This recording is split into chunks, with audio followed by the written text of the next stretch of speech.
أعلنت المديرية العامة للأرصاد الجوية عن تحيين جديد لنشرتها الإنذارية من مستوى يقظة برتقالي، محذرة من اضطرابات جوية قوية ستشهدها المملكة ابتداء من اليوم الأحد وتستمر إلى غاية يوم الثلاثاء.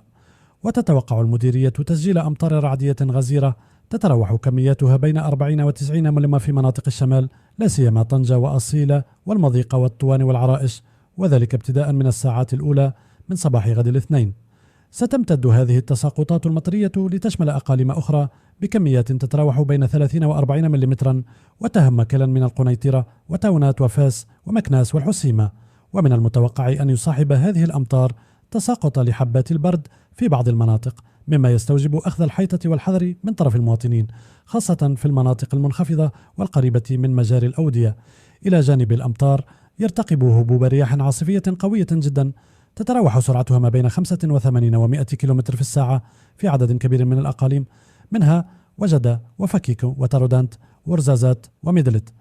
هذه الرياح القوية ستكون ملموسة طيلة يوم الأحد ببعض المناطق، وتستمر في مناطق أخرى إلى غاية مساء يوم الاثنين، مما قد يؤثر على حركة السير في المحاور الطرقية الوطنية. في سياق متصل، ستعرف المرتفعات التي يتجاوز علوها 1800 متر تساقطات ثلجية مهمة، حيث يتوقع